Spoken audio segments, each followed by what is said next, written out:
This is the X-Zone Broadcast Network, broadcasting worldwide on broadcast affiliates and satellite program providers, including CNN Broadcast Network, Sirius Satellite Network, Star Media, Good News Radio Network, Angel Broadcast Network, Wiki Broadcast Network, and WPBN TV. For more information on the X-Zone Broadcast Network, visit us at www.xzbn.net.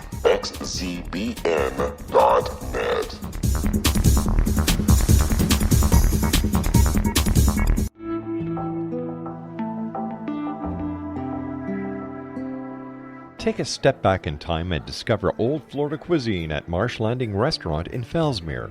Enjoy delicacies such as frog legs, gator tail, catfish, and swamp cabbage, or enjoy the more traditional cuisine like hand-cut Angus steaks, ribs, and seafood.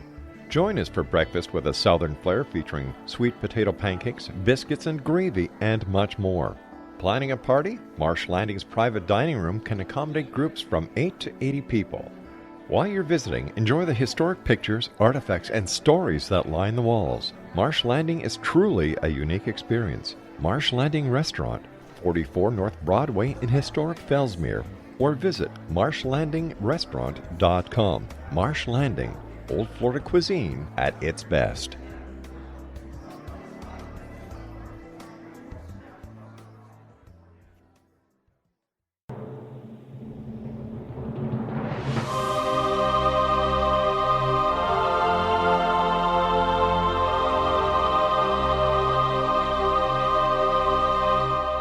The Science of Magic with Gwilda Wiyaka is largely an opinion talk show. All opinions, comments, or statements of fact expressed by Gwilda Wiyaka's guests are strictly their own and are not to be construed as those of the Science of Magic or endorsed in any manner by Gwilda Wiyaka, Relmar McConnell Media Company, its affiliated networks, stations, or employees.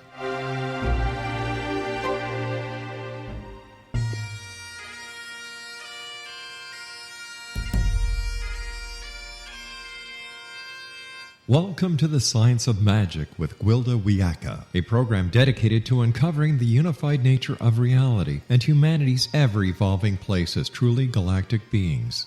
For more information on the Science of Magic with Gwilda Wiyaka, visit us online at www.thescienceofmagic.net.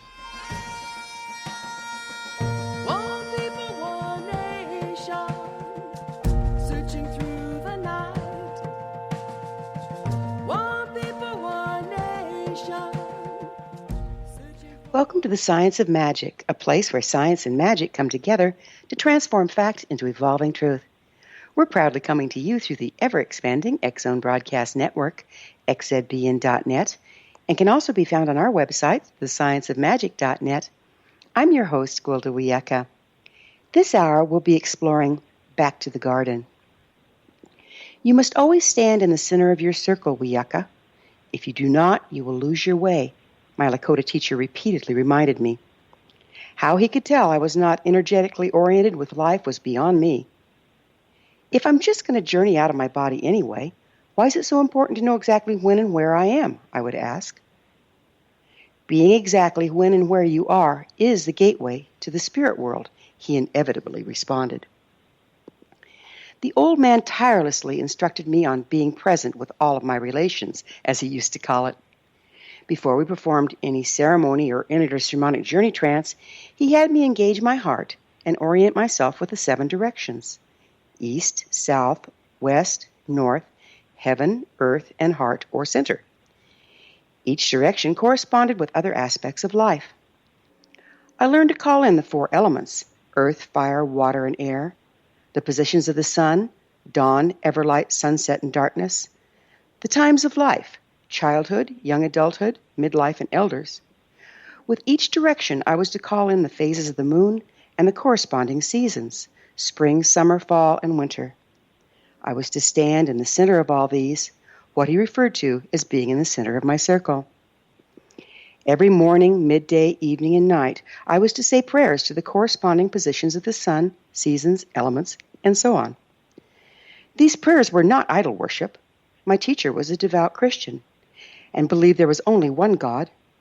He saw the directions and all aspects of life as different divinations of that one God, or Wankan-Tonkan. The prayer served as a method of aligning my heart with the energy of each aspect by giving gratitude and showing loving appreciation for them. Why? Spiritual power is driven by nature, available only in the present moment.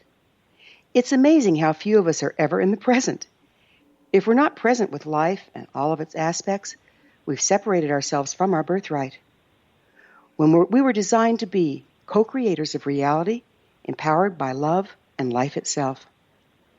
Paradoxically, my teacher taught me that in honoring and aligning with the directions and corresponding aspects of life while standing in the center of them all, I could access the appropriate combinations to empower my intent regardless of the season or time of day.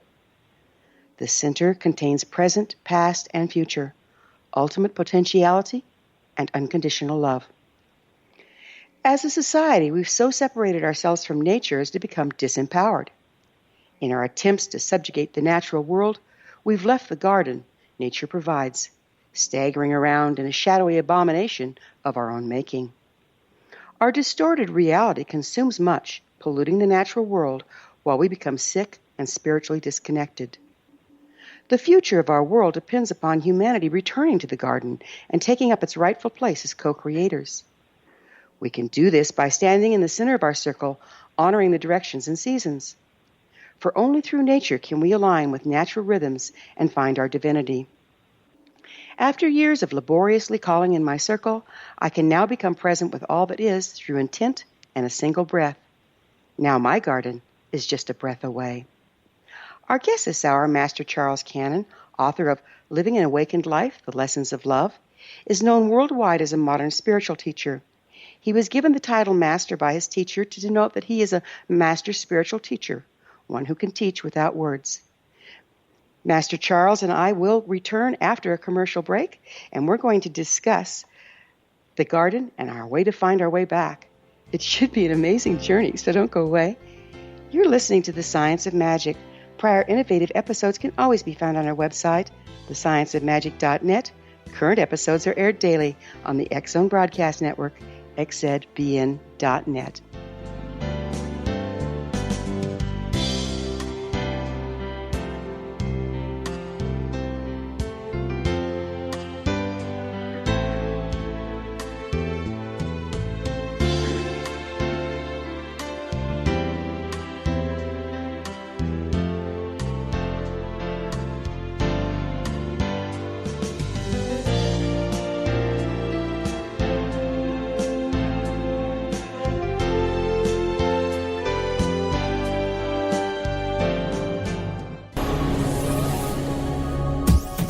This is the X-Zone Broadcast Network, broadcasting worldwide on broadcast affiliates and satellite program providers, including CNN Broadcast Network, Sirius Satellite Network, Star Media, Good News Radio Network, Angel Broadcast Network, Wiki Broadcast Network, and WPBN TV. For more information on the X-Zone Broadcast Network, visit us at www.xzbn.net.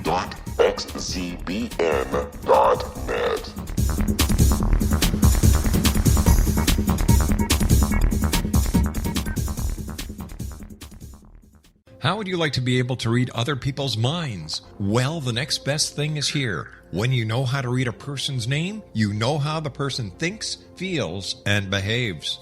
Each letter in our name holds a key to unlock our true essence. Our name contains both our gifts and challenges in this lifetime.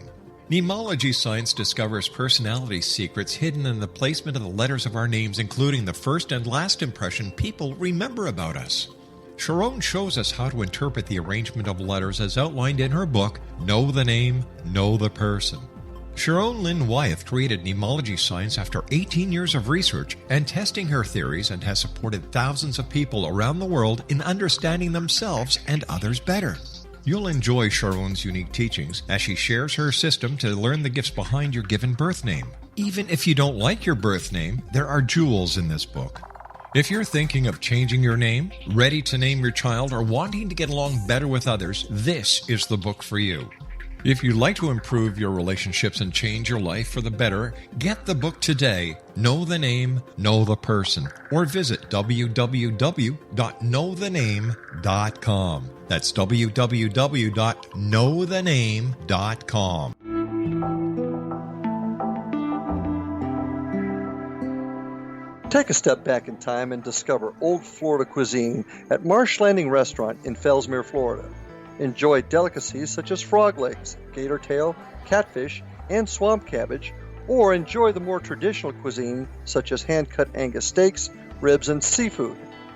Join us for breakfast with a southern flair featuring sweet potato pancakes, biscuits and gravy, and much more. Planning a party?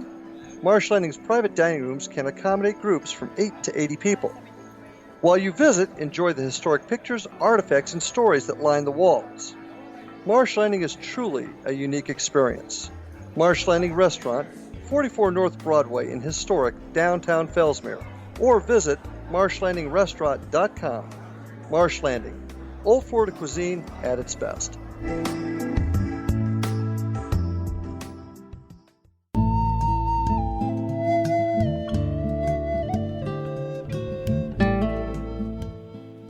Welcome back. This is the Science of Magic, dedicated to unification and evolution of consciousness. I'm your host, Gwilda Wiyaka. Our guest this hour is modern spiritual teacher Master Charles Cannon, author of Living an Awakened Life. Master Charles Cannon is an acknowledged pioneer in the evolution of human consciousness. He founded Synchronicity Foundation for Modern Spirituality in 1983 and developed high-tech meditation and the holistic lifestyle, which have helped transform the lives of thousands worldwide. Master Charles' website is synchronicity.org. Master Charles, thank you so much for joining us on the Science of Magic. My pleasure, Gwilda. Great to be with you.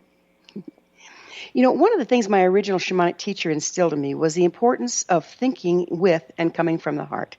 Would you speak to this as love and its power to transmute? Absolutely. I think all great teachers, all great spiritual teachers, great masters have always said that the heart is the gateway, the heart field as the center of our individuated consciousness, and yet they know that for the most part we have great difficulty accessing the heart field because the mind field gets in the way. And so they first have to work with us to, in a sense, untangle us from our attachment and addiction to the mind, to our beliefs, our thoughts, our stories about who we are and what life is, that creates a virtual reality that we impose upon true reality. And once they have assisted us to untangle ourselves from it, then when the mind field can remain balanced, we can move beyond it, so to speak, and access the heart field, which is the gateway to true reality, as you so beautifully said in your introduction to this show. That heart field is the gateway to the here and now of true reality. And of course, that true reality is life itself as a conscious energy or consciousness, which is innately a benevolent, loving, blissful consciousness. So the more we are able to access the heart field and live within its presence in the here and now, the more fulfillment we find in life as we more fully unveil our true nature as one and the same consciousness. You know, it seems like if we aren't standing in the heart center or in the here and now, we're left with having to try to steal energy or love or whatever from other places because we can't access it ourselves. Is this what you see? Absolutely so. I'm always reminded of that well-known song, "Looking for Love in All the Wrong Places." Yeah. And that seems to describe the human condition, that we have entered into this illusory, egoic separation between ourselves and life, or a separation between ourselves as a subject and all the objects that we encounter. And the more we maintain that egoic separation, the more conflict we create, and the more conflict we create, the more suffering we create. So as long as we live in that unawakened state of egoic separation, the more miserable overall we are, and we don't touch or find or experience that true love, which is our very nature. If love is the nature of life, if it is the nature of consciousness, then all and everything is innately that same loving energy. Often people will say to me that they can't find love, or that they have difficulty accessing the experience of love. And I always go back to Neil Donald Walsh in his famous books, Conversations with God, and there's a statement in there that I've always loved, in which he says, "If you would experience love, be loving," which draws us right to the present, here and now, and that as forms of consciousness, forms of life, love is innate to us, and we simply have to be it, to flow it, to live truthfully within it, rather than seek it outside of ourselves or in addition to ourselves.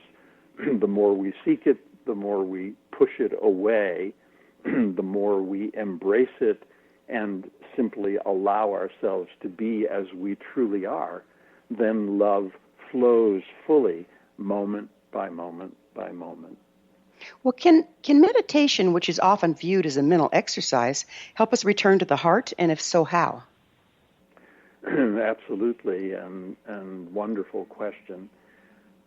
In all of the great wisdom traditions and great philosophical systems of life, I think the most important principle that is taught in all of them is what is called the principle of balance.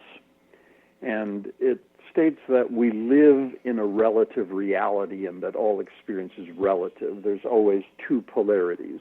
Let's call them the subjective interior and the objective exterior polarities of life, of consciousness. I'm sorry, would you explain that a little different? I don't get that. That we live in a relative reality? No, that I get. The subjective interior and exterior, that's the part I got lost on. Okay. The two polarities of our relative experience we could call the subjective interior and the objective exterior. The subjective interior is the inside of us, that formless consciousness. And the outside of us is its opposite, the objective world around us, all the forms of the same consciousness that we are. So subject and object are, in truth, the same consciousness, and yet we live in this illusory separation of the two. So we, as a subject, create ourselves as separate and different from all objects that we encounter. And this allows us then to have an imbalance in our experience in which the objective dominates the subjective. So all great traditions and masters teach that principle of balance, that wholeness is proportional to balance in the relative construct. So if we are dominantly imbalanced to the objective, we have to cultivate the opposite, the subjective. And meditation then is the most time-honored technique of balance. Because what happens when you meditate? You close your eyes, you shift your focused awareness from the objective exterior to the subjective interior, and maintaining that interior dominant focus, you create relative balance, and your holistic awareness proportionately expands. So meditation then really becomes a gateway to the experience of true reality in the here and now of its happening as one blissful, loving, peaceful, benevolent consciousness. Okay, so I'm going to need to decode this a little bit, if you don't mind. So you're saying there's a subject and the objective. So if we're looking outside of ourselves at the objects in our world, that's the objective, and what we are inside ourselves is the subjective, and we have to find a balance between, but don't we create all of it anyway? I'm kind of lost. Yes, we create all of it as consciousness, but the more we involve ourselves in the creation of life, the more the innate awareness of that truth contracts and becomes obscured, and we lose the awareness of the oneness of all and everything and ourselves as a creator of our experience. We enter into... So we kind of get lost in the illusion of our own creation? Yeah, exactly. Gotcha. And create this illusory separation between subject and object in which we experience them as different. We experience ourselves as separate and different from all the objects that we encounter. Well, isn't that pretty disempowering? Isn't that pretty disempowering then? If we're viewing ourselves as separate, we see ourselves as victims of the objects rather than the creators of them? Absolutely so.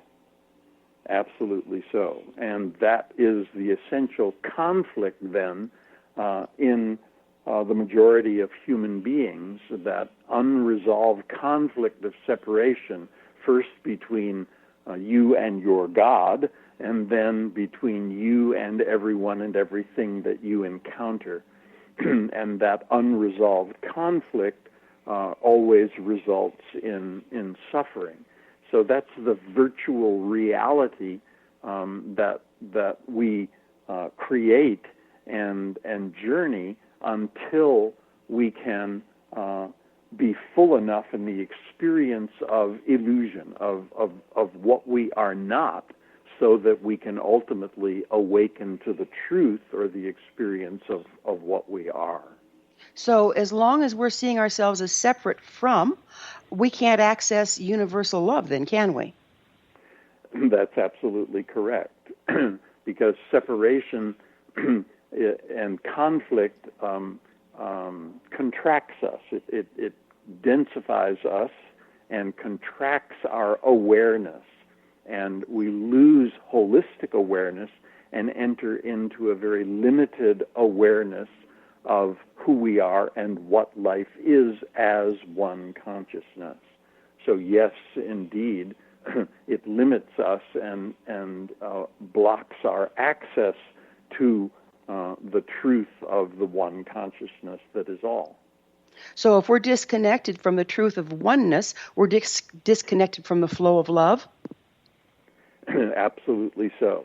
And then we're looking for love outside of ourselves. We're looking for love in all the wrong places. In all the wrong places. Yeah, because we think that we believe that we don't have it. And what you believe you don't have is what you seek. And the more you seek it, the more you say to yourself that you don't have it, and that's we're going to have to pick up with this on the other side of a commercial break. Master Charles and I will return to our discussion on the flip side. We're coming to you through the X Zone Broadcast Network. Don't miss the other fine shows and hosts on xzbn.net. You're listening to The Science of Magic, thescienceofmagic.net. There's more love to come, so don't go away.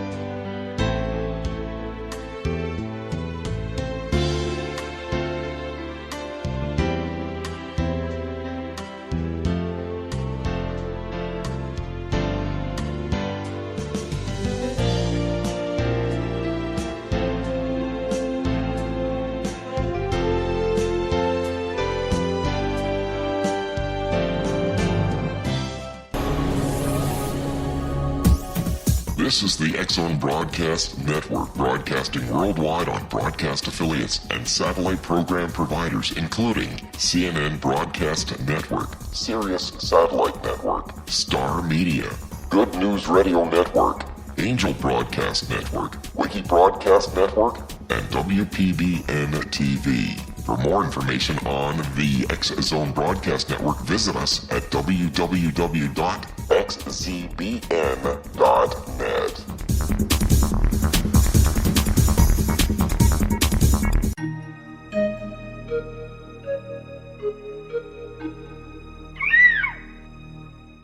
While science pursues fact, magic accesses the quantum level, bridging random facts to form truth.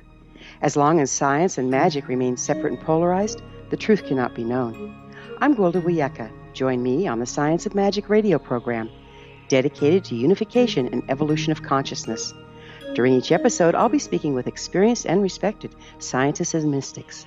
From astrologers to astronomers, from medical doctors to shaman, the scientific method to dowsing and intuition, we'll weave together information from seemingly divergent practices to promote unity and enlightenment. Join me, Gwilda Wiyaka, and the Science of Magic right here on the Mutual Broadcast Network. For more information, visit www.thescienceofmagic.net. Gibbs A. Williams, Ph.D., is a practicing psychoanalyst, supervisor, researcher, and author in New York City. Much of his life has been dedicated to understanding nature and the uses of meaningful coincidences or synchronicities. His radical and original non-Jungian, non-mystical, non-magical theory of synchronicities illuminates much of the fog surrounding this challenging and perplexing topic. His ideas and manners are fresh, presented in a style that is both entertaining and highly informative. He is also an expert on crisis intervention, specially focused on violence reduction for the police and citizens, mastering anxiety, frustration, and stress without the use of medication, and effectively preventing and treating heroin addiction. Dr. Williams can be contacted at his email address at gwwilliamsny11@aol.com or visit his website at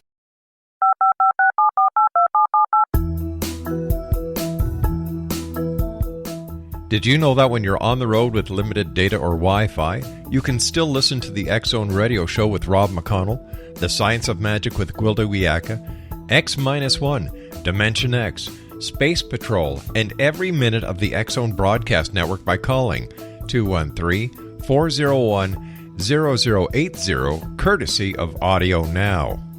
No smartphone, app, or internet needed. It saves your data plan, and it's free if you have unlimited minutes.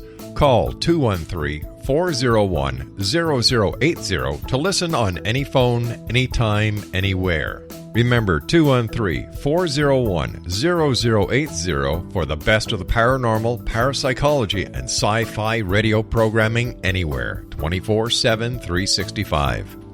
Afterlife expert Roberta Grimes was the first one to say that dying can be fun. Now her best-selling book, The Fun of Dying, is available in stores worldwide. So if you wonder whether death ends life, how it feels to die, or what heaven might be like, The Fun of Dying was written for you. And if you have always been afraid of death, or if you worry that your life has no meaning, let The Fun of Dying ease your fears and bring new meaning to your life. Nothing said in The Fun of Dying is based on the teachings of any religion. Instead, Roberta draws on evidence to explain how death happens, how it feels, and what comes next. A lot of the best death-related evidence was produced in the first half of the 20th century. When it is put together with recent discoveries, it tells a consistent and amazing story. Roberta Grimes blogs and answers questions at robertagrimes.com.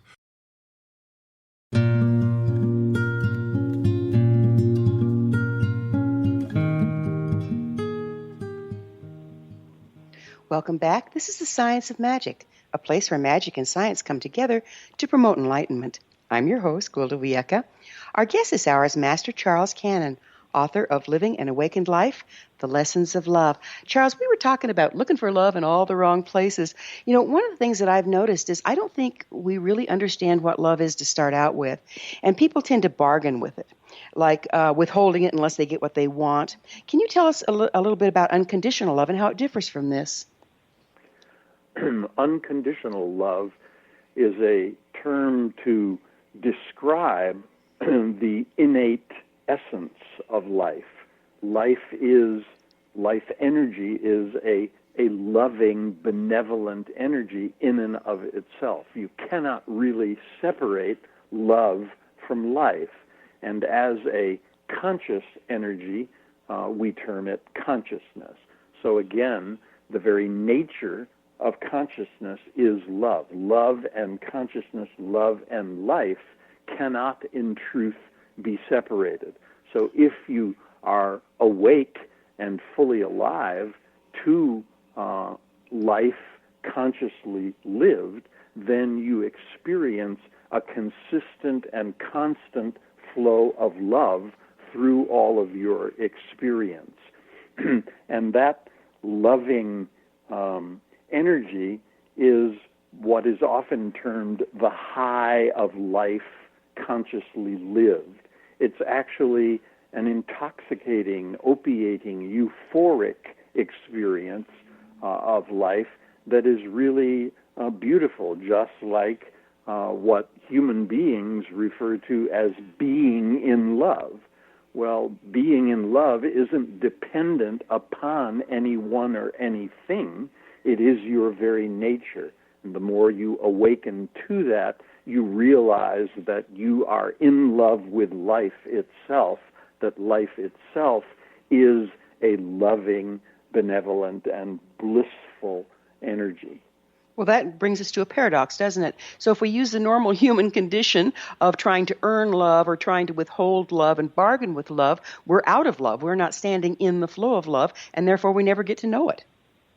That's absolutely correct. What most human beings experience is a very limited version of love that, again, is created by, colored by, influenced by their thoughts and beliefs about what they think love is. And again, if it's that limited, it delivers a very fragmented experience of love. It's like you have this big painting, let's say, or a big canvas, and you have a cloth over it, and someone asks you to view the whole painting, and you lift up one corner of the canvas and you expose 10% of it, and you say, oh, this is what the painting is about. Well, it's the same for human beings in relation to our experience of love. We have this 10% perspective, and we miss the other 90%. And when we awaken and unveil that full painting, then we experience what you have termed and what many have termed unconditional love as the very nature of life itself. Why do you think we've become such a mental-dominated society, and what do you see as the limiting effects of this? Again, in the great wisdom traditions and the great holistic models of reality, they say that this is the natural process within the relative construct, that we first have to experience what we are not in order that in relation to it we can experience what we are.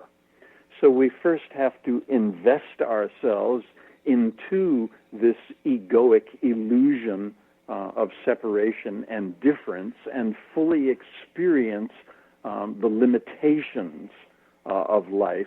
Again, the experience of what we are not as someone or something that is separate and different and independent from all and everything. And when we are full in the experience of what we are not, we awaken out of that into the experience of who and what we are as one consciousness.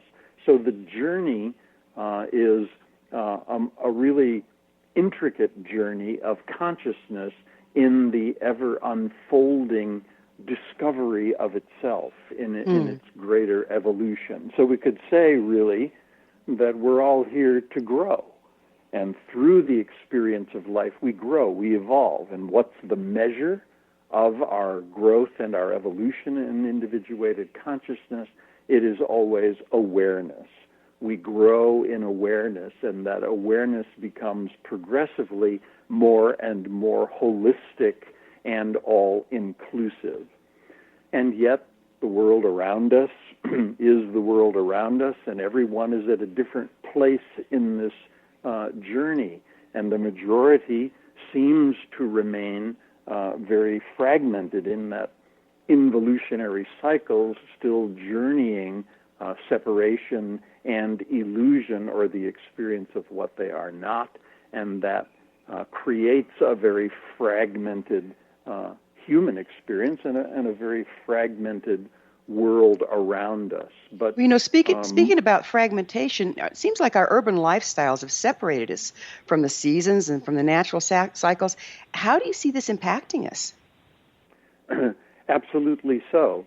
I mean, it's easy to experience the oneness of life in nature, and I'm sure you know that, or know many people who have expressed that you come into nature and your awareness expands. You're able to sense in every way the beauty of life, the innate oneness and harmony of life.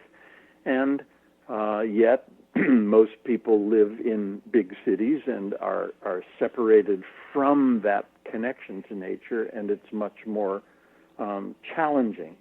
And yet, even in the midst of the big city, we can still find that holistic awareness and that inclusive awareness that allows us to open to all and everything as forms of the same life, the same consciousness that we are. You could be sitting in your apartment building in the middle of New York City with 15 million minds stacked around you in corresponding apartment buildings, and you could look out that window and you could say, wait a minute, all of these buildings and all the people in them are forms of the same life, the same consciousness that I am.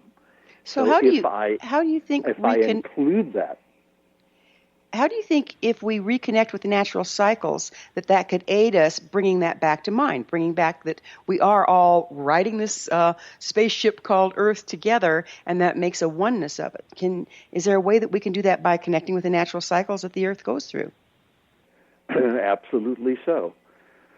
And those natural cycles, for example, are what I've used in this book, Living an Awakened Life, the natural cycles of the seasons, and just to see the natural cycles of life and the flow of life that is very harmonious within that cyclic nature. And that happens no matter where we are, whether we are living rurally surrounded by nature or whether we're living in the big city. Those natural cycles are always available to us and can become gateways to the experience of true reality. I love that. In ancient times, entire structures were built focused on the equinoxes and solstices. What can you tell us about them and why they were viewed as so important? The equinoxes and the solstices were really balance points within the natural cycle. And as balance points, they were recognized as gateways. At those times, the two relative polarities came into a natural balance. And as that natural balance was sustained at that time, through balance, the gateway to wholeness or to truth or to an awakened, more expansive experience of life was accessed. And so those times became ritualized and celebrated as times to focus on accessing true reality through the principle of balance in nature. And it's still, of course, true today. If you honor those natural cycles and recognize the balance points, you can access a greater holistic awareness and truthful perception of reality. So can we become empowered by aligning with the natural cycles? Can it actually enhance our intent? Absolutely so, because the more wholeness we actualize, the more amplitude there is to our power. And that's an important principle, that if we remain contracted and fragmented and limited, we have very limited amplitude of power. We think we're very powerful egoically, but in truth, we have very little power. And yet, the more we awaken and the more we are aligned to the oneness of all and everything, the amplitude of our power radically increases. And that power flowing through us then increases our awareness.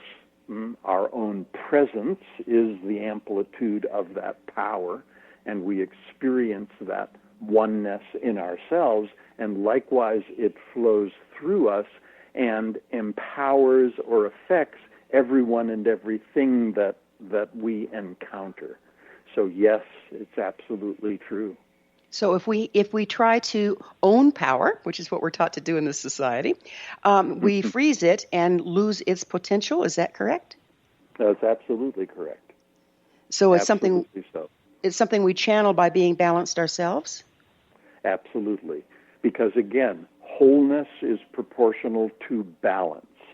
So the more balance you are able to create and sustain, the more wholeness you are able to consistently actualize in your experience, and that's where the greater amplitude of your power is. You know, a good example of this is great masters. If you've ever met a great master, it is the amplitude of their power that validates them. You can sit with them for 5 minutes. We're going to have to take a break and pick up with the masters on the other side of the break. Master Charles and I will be back shortly, so don't leave us now. This is The Science of Magic, thescienceofmagic.net, the place where altruistic professionals of science and the esoteric create common ground for the betterment of our world. We're brought to you daily in the leader of paranormal spirituality, alternative health programming, the X Zone Broadcast Network, xzbn.net.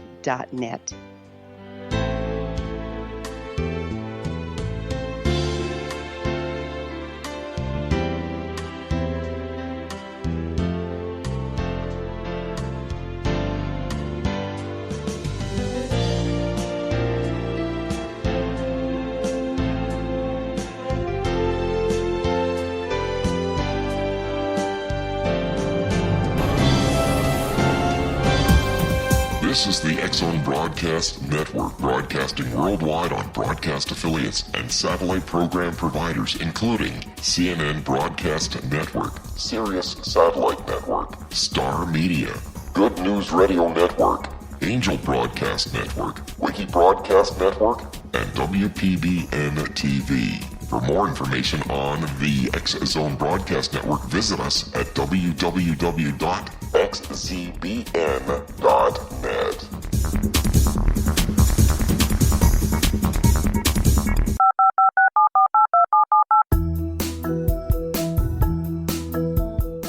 Did you know that when you're on the road with limited data or Wi-Fi, you can still listen to the X Zone Radio Show with Rob McConnell, The Science of Magic with Gwilda Wiyaka, X-1, Dimension X, Space Patrol, and every minute of the X Zone Broadcast Network by calling 213-401-0080, courtesy of Audio Now. No smartphone, app, or internet needed. It saves your data plan, and it's free if you have unlimited minutes. Call 213-401-0080 to listen on any phone, anytime, anywhere. Remember, 213-401-0080 for the best of the paranormal, parapsychology, and sci-fi radio programming anywhere, 24/7, 365.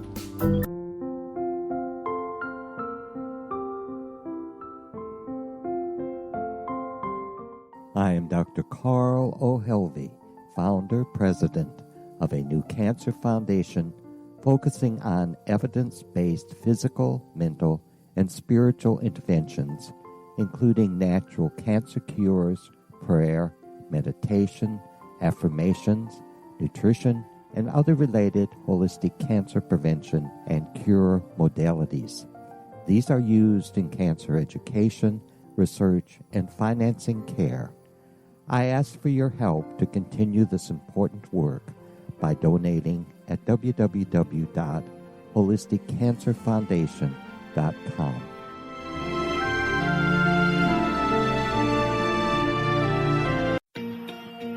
Wouldn't you love to know the secret to everything? Well then, meet Dr. Kimberly McGeorge and her cutting-edge breakthrough knowledge that combines science with possibility. Dr. Kimberly brings real-life answers and healing to those open to alternative solutions. She teaches solution-based programs and classes that will change all areas of your life forever.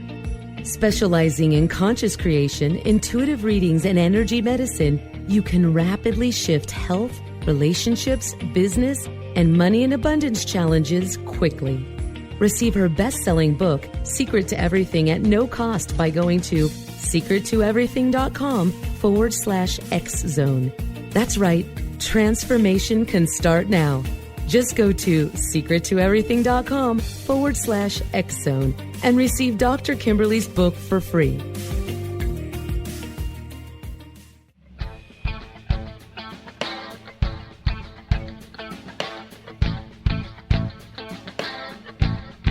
What Happened in Benghazi is revealed by Nicholas Genix, author of Obama, Islam, and Benghazi. He informs the American people that President Obama deceived them by advocating a strong foreign policy prior to the 2012 presidential election, and Hillary Clinton supported this deception. As the title infers, there is a connection between Obama, Islam, and Benghazi. Ample evidence informs Americans that Obama's early indoctrination in the Quran developed an affinity for Islam, why the Quran is the source of discontent in many countries, and why the Obama foreign policy deception led to poor military action and caused the loss of American lives in Benghazi. Genix provides 36 questions for the Select Committee on Benghazi to validate if Americans are justified to mistrust President Obama and Hillary Clinton. An overview of Obama, Islam, and Benghazi is presented on the website www.futureofgodamen.com. That's www.futureofgodamen.com. You're listening to the X-Zone Broadcast Network, www.xzbn.net.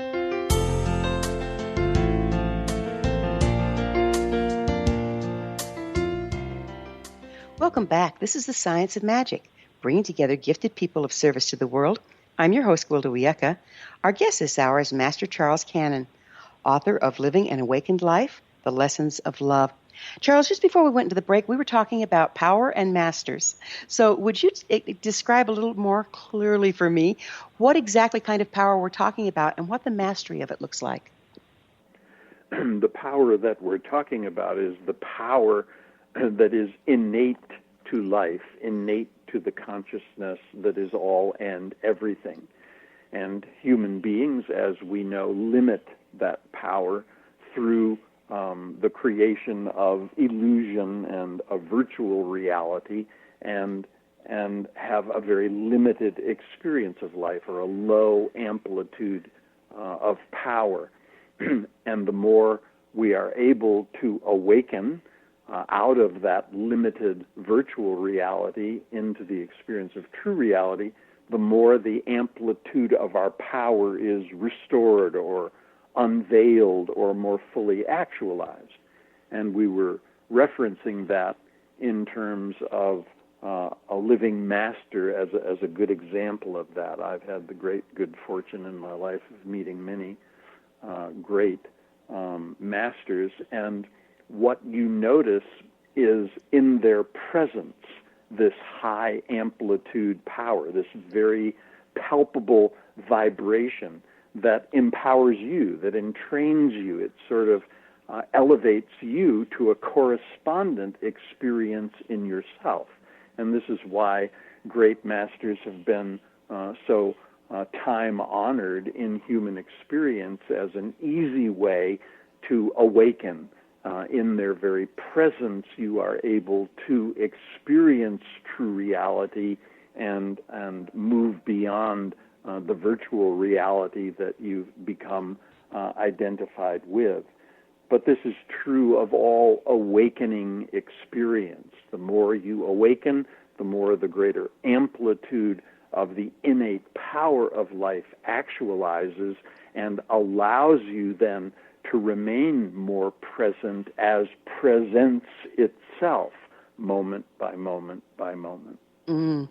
Our guest this hour is modern spiritual teacher, Master Charles Cannon. He's the author of Living an Awakened Life. His website is synchronicity.org.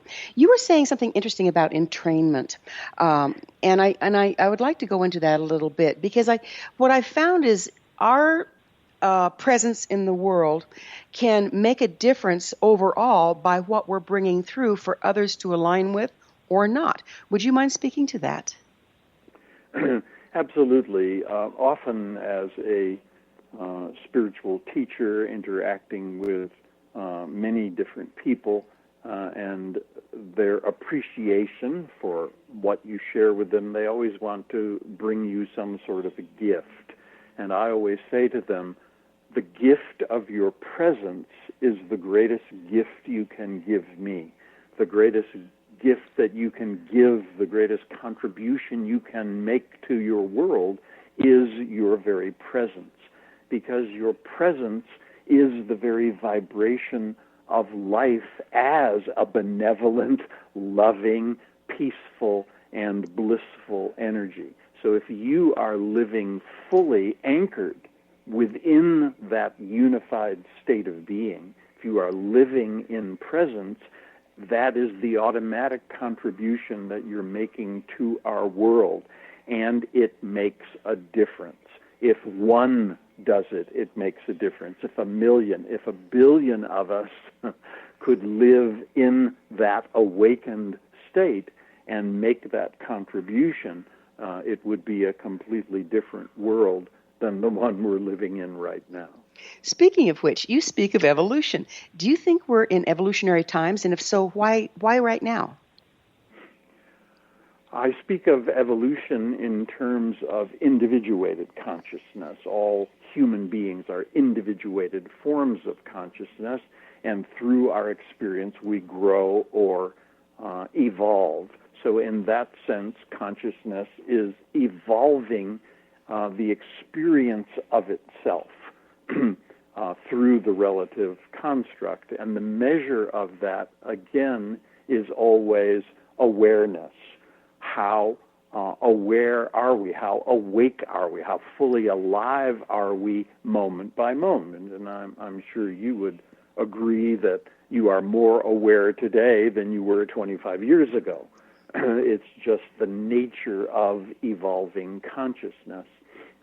And the more we evolve, the more our holistic awareness increases, and we're able to recognize the innate oneness, the interconnectedness, the interrelatedness of all life forms, the unity within all diversity. And I see in the world today that is progressing appropriately, albeit slowly, a lot more slowly, I think, than a lot of us would like it to be, but yet we have to acknowledge that it's happening. Little by little, more and more every day, people are awakening. They're opening to that essential truth of the oneness, the interconnectedness, the interrelatedness of all and everything as one life, one love, one consciousness. You also speak of the urgency of the times. Would you speak to that? The urgency of the times is always the dance between the virtual and the true. And if we don't maintain a balance of the two, of awakened versus non-awakened people, then one can dominate the other. And where we sit today is in the dominance still slight dominance of the fragmented over the holistic, the non-awakened over the awakened. And that is life lived within that egoic illusion of separation and the conflict and suffering that it creates. So the urgency of our times, to me, is that if we don't maintain a more awakened balance, that we put everything in jeopardy. We can, in the twinkling of an eye, not only destroy ourselves, but also destroy our whole world.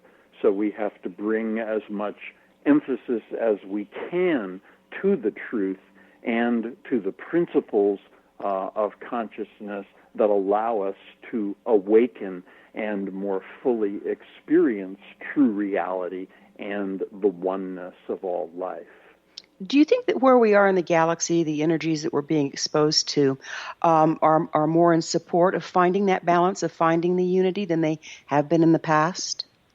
Yes, absolutely so. Many years ago, we used to say that maybe 10% of the human population was awake, and now that number, I think you could safely say, has gone up to 25%. But what's always interesting to me is that 25% of awakened people are holding the balance to 75% of non-awakened people. So where is the power? The power is really in the awakened experience. And I see that and experience that increasing day by day all across this world in cultures as diverse as our own.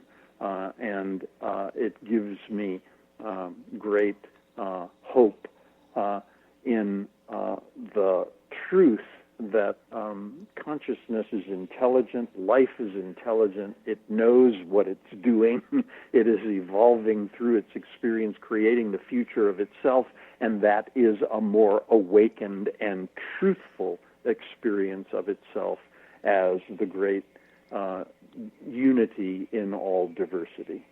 We have about a minute and a half left. What would you advise people that are really wanting to engage in this unity and find the oneness? What would be the best thing they could do? I think the easiest gateway is love. And that's why I have said in this book and previous books that the bottom line for me is we're here to learn how to love.